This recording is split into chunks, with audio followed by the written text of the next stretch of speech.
Hey guys, welcome to another episode of Tea or Pepper Soup. I hope you're doing well. I hope you're staying safe. So, as you can tell by the title, today we're going to be talking about blue room therapy. So, let me gather my thoughts because blue room therapy is supposed to be a social experiment with two different couples. I think it has gone viral for me. That thing is viral. I don't know where you live, but if you haven't, I'll be dropping a link down in the description box so you can go check them out. Now, somebody sent a tiny clip to me, and I got really pissed when I saw it. I was like, it was a tiny clip about one of the couple, Chioma and Paul, and I was like, dude, you have some internalized hatred with your culture, with yourself. That's what I was saying to myself, but then I was like, let me not judge from this little clip. Let me go and look for the entire thing. And I found it. Blue Therapy, I think that's the name of the YouTube channel. I'm not sure. I'll be dropping a link so we're all sure. Anyways, I saw there was a few episodes. I just wanted to see episode 1 to get like the deets of what I am looking at. But before I know it, I wanted to see episode 2, episode 3, episode 4, and then episode 5. I knew I should have reacted to this live, but here we are. Now, after seeing everything, I just want to point out one thing.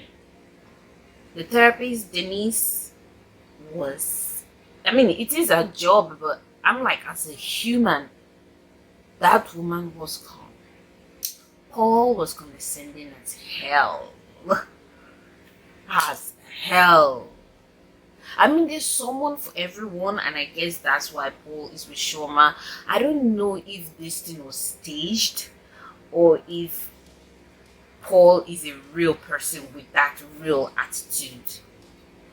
Now, that being said, Chioma, on the other hand, has dated this guy for 3 years. Paul's narcissistic behavior didn't start yesterday. I just want to point it out because after seeing episode 1 to 5, there's a other episode 6.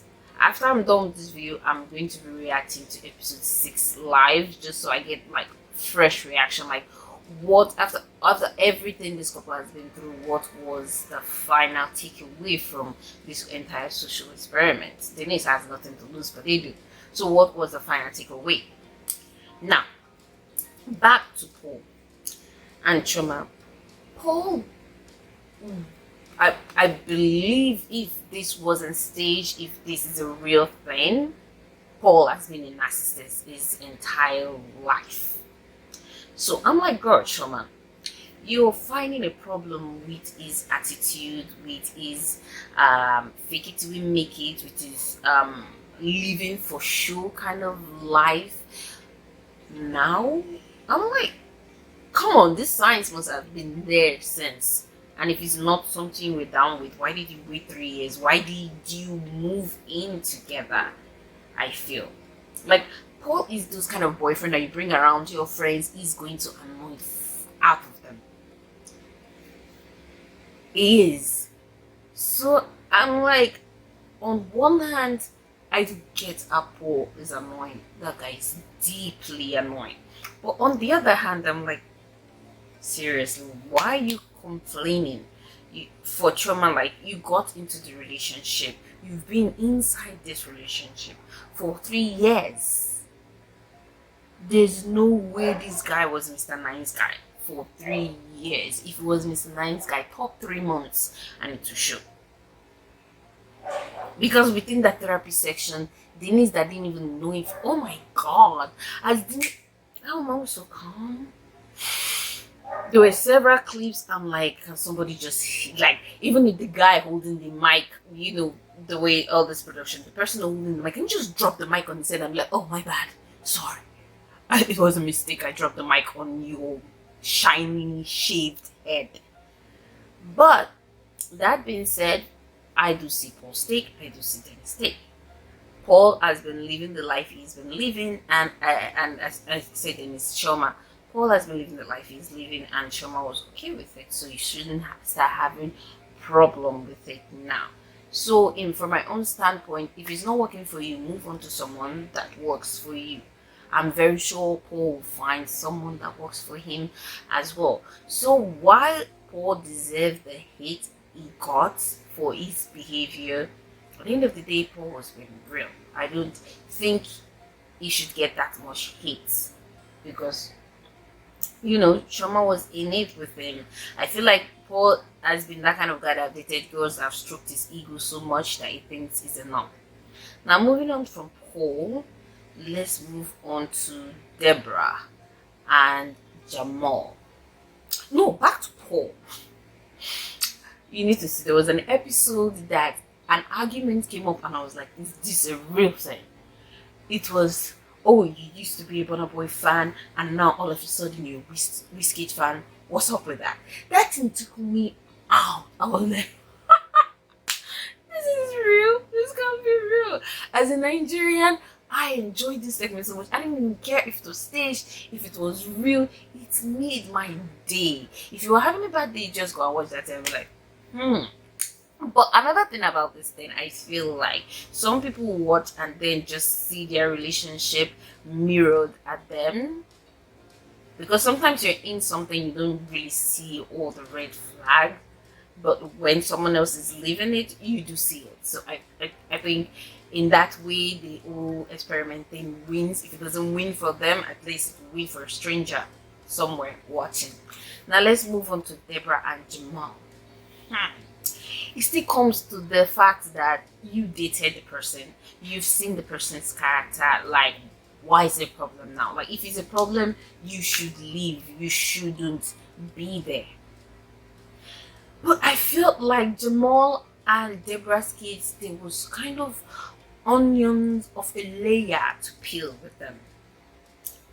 Deborah's love language is giving presents, or getting presents. Wait, did she say giving or getting? I think she meant getting. But I mean, it could go both ways. I know people with their love language is gifts, and they love to give gifts, they love to receive gifts. So, but I'm sure there are people out there that their love language is just getting the gifts. So I wasn't sure on Deborah's part which one she was, but whatever the case was, I don't think it was something she hid. So on Jamel's part, to start having problem with her lifestyle now, like she wants this and she wants that. You find it out, like, you must have seen that. And according to what Deborah was saying, he fed into that. Like, he was giving the presents and all of a sudden it stopped. I mean, that's a love language. So people are no longer speaking the same language. And then back to Jamel. I understand it. He said he's saving to buy a house. But as you can see, that girl is not on the saving level with you. And I don't blame her. I mean, we've seen plenty of girls that have done the saving thing and the boy saves, or it's not even the saving thing, like the ride and die thing, and all of a sudden the person is established. When the person is established, some new person is coming to eat. So I'm like, Deborah is trying to get what she can before it's over. From my own standpoint, Deborah is not about to build anything with him. So I feel like both of them should weigh their options and, move to greener pasture. Now, when the therapy session started for Deborah and Jamel, he used the word like someone I'm trying to plan a future with. And I'm like, okay. So probably he's in a future with this girl, and then he brought her for a therapy session because he wants the kinks straightened out in their relationship. But then only to go further, like, you don't want her to meet your parents because you're not sure. I still get that. I do.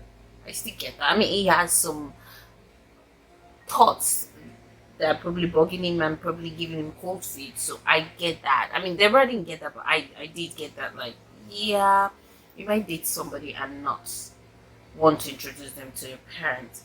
Personally, I don't even like meeting boyfriends' parents. That's just the truth. I think I had this phobia, like, I'm that girl parents won't like. Turned out to be false, but still. If I'm dating you, why should I be meeting your parents? I don't want to do that. So, But Deborah is different from that, and I get that as well.